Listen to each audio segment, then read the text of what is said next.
नमस्कार, तपाईलाई हार्दिक स्वागत छ। म उत्प्रेरक लेखक तथा प्रशिक्षक रामप्रसाद खरेल। यो भिडियो भाषण अर्थात् बोल्ने कलाको भाग 6 हो।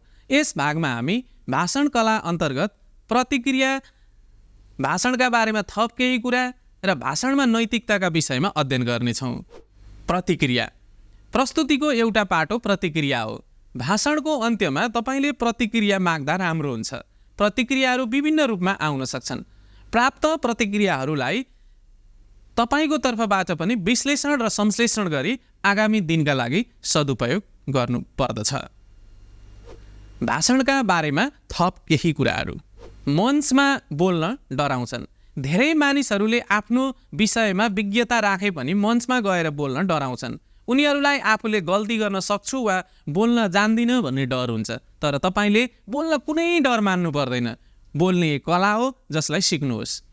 बोल्नु भनेको आफ्नो विषयको सम्प्रेषण गर्न किन डराउनु? तपाईलाई घरमा बोल्न डर लाग्दैन, साथीहरूसँग कुरा गर्न डर लाग्दैन, तर तिनै साथीभाइ चिनजानका मानिसहरू भेला भएको औपचारिक कार्यक्रममा बोल्न चाहिँ किन डर लाग्छ? यसको एउटा कारण छ मनोविज्ञान। सार्वजनिक रूपमा बोल्न गाह्रो छ भन्ने सामाजिक मनोविज्ञान छ। प्राय मानिसहरूसँग समान समस्या छ, म बोल्न जान्दिन। अब यसलाई परिवर्तन गर्नुहोस् र विश्वास गर्नुहोस्, म बोल्न जान्दछु। डर भगाउने सरल उपायहरू। घरमा धेरै अभ्यास गर्ने। पहिले थोरै मानिसहरू भेला भएका कार्यक्रमहरूमा बोल्ने।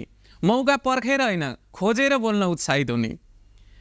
बिगार्दिन होइन, बिग्रियो भने फेरि सपार्छु भन्ने सोचका साथ बोल्ने। सुरुवातका चरणहरूमा लिखित भाषण मात्र गर्ने। क्रमशः सुधार हुँदै जान्छ। सिक्ने, अभ्यास गर्ने र प्रयोग गर्ने र काममा निरन्तर अघि बढ्ने। आफू केन्द्रित। धेरै वक्ताहरू आफू केन्द्रित हुन पुग्छन्, जसको कारण उनीहरू भाषणमा सफल हुँदैनन्। वक्ता जहिले पनि दर्शक श्रोता केन्द्रित हुनुपर्छ। जे बोल्दै हुनुहुन्छ, दर्शक श्रोतालाई सुनाउन वा बुझाउन बोल्दै हुनुहुन्छ। जब दर्शक श्रोता केन्द्रित हुनुहुन्छ, तब उनीहरूले तपाईलाई ध्यान दिन थाल्दछन्। जान्नु र प्रस्तुति दिनु फरक कुरा हुन्। तपाईले कति कुरा जान्नु भएको छ, दर्शक श्रोतालाई त्यसको मतलब हुँदैन। कार्यक्रममा बोल्दा के कुरा गर्नुभयो र कसरी गर्नुभयो भन्नेमा सरोकार हुन्छ। मानिसहरू तपाईसँग केही कुरा सिक्न अवश्य चाहन्छन्, तर तपाईबाटै सबै कुरा सिक्न चाहँदैनन्। यसैले ठिक्क कुराहरू दिनुहोस्। जाने जति सबै कुरा दिन नखोज्नुहोस्। उत्तेजनाको नियन्त्रण। वक्ताले आफ्नो उत्तेजनामा नियन्त्रण गर्नुपर्दछ। दर्शकको ताली पाउने बित्तिकै पुरै जोसिन थाल्नु हुँदैन। धेरै बुझाइ छ कि जति जोस भरियो उति प्रभावशाली हुन्छ बोली। जोस चाहिन्छ, तर आवश्यकता अनुसारको मात्र। वक्ता बन्न सकिन्छ, जन्मजात प्रतिभा चाहिँदैन। महिला वा पुरुष भए जस्तो जन्मजात गुण चाहिँदैन वक्ता बन्नलाई। बोल्ने कलाको सिप सिकेर राम्रो वक्ता बन्न सकिन्छ। तर धेरै मान्छेहरूले सोच्ने गर्दछन् कि बोल्ने मसँग प्रतिभा नै छैन। प्रतिभा जन्माउनुपर्छ, भएकालाई हुर्काउनुपर्छ। अभ्यासले बिस्तारै सफल वक्ता बनाउँछ। कोही जन्मदै सफल वक्ता भएर जन्मने होइन। भाषणको प्रस्तुति बोली मात्र राम्रो भएर हुँदैन, विषय पनि राम्रो हुनुपर्छ। वक्ताले जहिले पनि सोच्नु पर्दछ कि राम्रो बोलेर मात्र हुँदैन, विषयको तयारी पनि त्यति नै राम्रो गर्नु पर्दछ।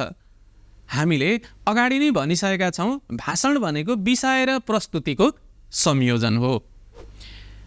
भाषण एकल प्रवचन होइन, सामूहिकता हो। भाषण भनेको एकल प्रवचन होइन, यो सामूहिकता हो। भाषणमा जहिले पनि दुई पक्ष हुन्छन्, दर्शक श्रोता र वक्ता। कसैले लेखेको पुस्तक पढ्नु र त्यही कुरा उसैले भाषणको रूपमा प्रस्तुत गर्नुमा फरक पर्छ। भाषण एक सशक्त सम्प्रेषण हो। सोच। प्रभावकारी रूपमा बोल्न नसक्ने अर्को मनोवैज्ञानिक कारण हो सोच। हामीमा बोल्न सक्दिन भन्ने सोच रहेका कारण अवरोध भइरहेको छ। अब म बोल्न सक्छु भन्ने सोचको विकास गर्नुपर्छ। यसका लागि मोटिभेसन पुस्तकहरूको अध्ययन गर्ने, तालिमहरू लिने, सेमिनार तथा विभिन्न कार्यक्रमहरूमा सहभागी हुने गर्नु पर्दछ। लाज। लाज हाम्रो प्रगतिको ठुलो बाधक तत्त्व हो। लाजलाई हटाउने एउटै तरिका हो फिल्डमा उत्रिएर काम गर्न थाल्नु। कामकै कारण हाम्रो लाज बिस्तारै हट्दै जान्छ। भाषणमा नैतिकता। नेसनल कम्युनिकेसन एसोसिएसनका अनुसार सञ्चारकर्मीहरू नैतिक सञ्चारका सिद्धान्तहरूको अनुसरण गर्न प्रतिबद्ध हुनुपर्दछ। इथिकल कम्युनिकेसनका लेखक एनसिए क्रेडोको भनाइ छ, नैतिक सञ्चार जिम्मेवार सोचाइ, निर्णय लिने, सम्बन्ध र समुदाय विकासका लागि प्रासङ्गिकता, संस्कृति, च्यानल र मिडियाको आधारभूत कुरा हो। नैतिक सञ्चारले पनि सकारात्मक परिणामहरू उत्पादन गर्दछ, जस्तै सत्यता, सम्मान र जानकारीको शुद्धता। तपाईँ देख्न सक्नुहुनेछ कि नैतिकता सञ्चार प्रक्रियाको एक धेरै महत्त्वपूर्ण अंश हो। त्यस्तै भाषण गर्ने प्रक्रियाको यो महत्त्वपूर्ण हिस्सा हो। हामी भन्न सक्छौँ नैतिक सञ्चार वक्ताको महत्त्वपूर्ण जिम्मेवारी हो। नैतिक सिद्धान्त भनेको कानुनी सिद्धान्तहरूको होइन। नैतिकताभित्र स्वनिर्माण र पालना पर्छन्। सफल र असल वक्ता बन्न भाषणमा नैतिकताको प्रयोग गर्नुपर्दछ। नैतिकता कानुनी अनिवार्यता होइन, तर नैतिकताको स्खलनले कानुनी रूपमा दण्डित हुनुपर्ने अवस्था पनि आउन सक्छ।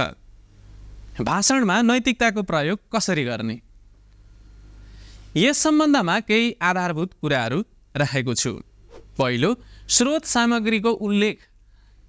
स्रोत उल्लेख गर्नाले नैतिक, कानुनी र विश्वासमा तपाईलाई उच्च राख्दछ। जस्तो कोरोना सङ्क्रमणका कारण विश्वमा यति मान्छे मरे भनेर कुनै सङ्ख्या उल्लेख गर्नुभयो। यो तथ्याङ्कको आधिकारिकता के हो, कहाँबाट लिनुभयो यो जानकारी, त्यसको बारेमा तपाईले उल्लेख गर्नुपर्दछ।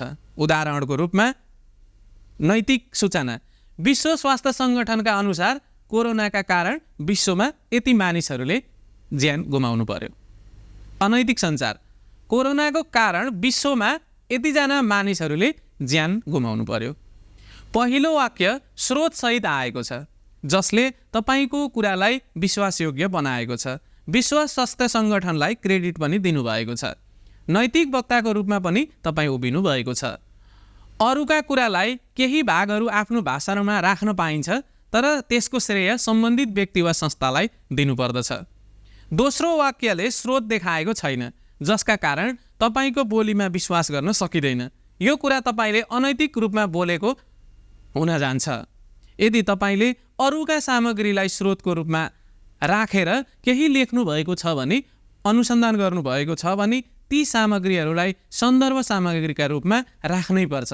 यसमा नैतिकताको मात्र कुरा आउँदैन, प्रतिलिपि अधिकारको कुरा पनि जोडिन्छ। दोस्रो, म होइन हामी। भाषणमा म भन्दा हामी शब्दको प्रयोग गर्नु नैतिक रूपमा असल मानिन्छ। यो सबै सन्दर्भमा विषयमा लागू नहुन पनि सक्छ। तर पनि के ख्याल गर्नुपर्छ भने भाषण दुई पक्षबीचको उपस्थितिमा हुने हो। दर्शक, श्रोता र उनीहरूको अपनत्व र सहभागीलाई सम्मान गर्दै हामी शब्दको प्रयोग गर्नु वक्ताको नैतिक दायित्व हो। उदाहरणका रूपमा अनैतिक, म यस देशलाई परिवर्तन गर्न सक्छु। नैतिक हिसाबमा भन्दा हामी यस देशलाई परिवर्तन गर्न सक्छौँ। पहिलो वाक्यमा वक्ताले आफूलाई मात्रै केन्द्रमा राखेको छ, दर्शक श्रोतालाई महत्त्व दिएको छैन। यो वाक्यमा सहभागीहरूले अपनत्व र दायित्वबोध गर्न पाउँदैनन्। दोस्रो वाक्यमा वक्ताले सहभागी समेतलाई केन्द्रमा राखेको छ। यसले सहभागीहरूमा जागरुकता मात्र आउँदैन, अपनत्व र दायित्वबोध समेत गराउँदछ। भाषा र संस्कृतिको सम्मान। असल र सफल वक्ताको अर्को नैतिक जिम्मेवारी भाषा र संस्कृतिको सम्मान गर्नु हो। वक्ता जुनसुकै भाषी र संस्कृतिको व्यक्ति होस्, उसले सहभागीहरूको भाषा र संस्कृतिलाई सम्मान गर्नुपर्छ।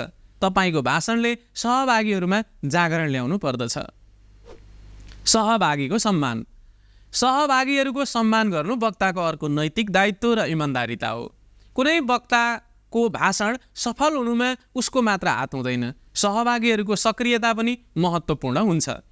कार्यक्रममा सफलताको श्रेय आफूलाई भन्दा बढी सहभागीहरूलाई दिनुपर्दछ।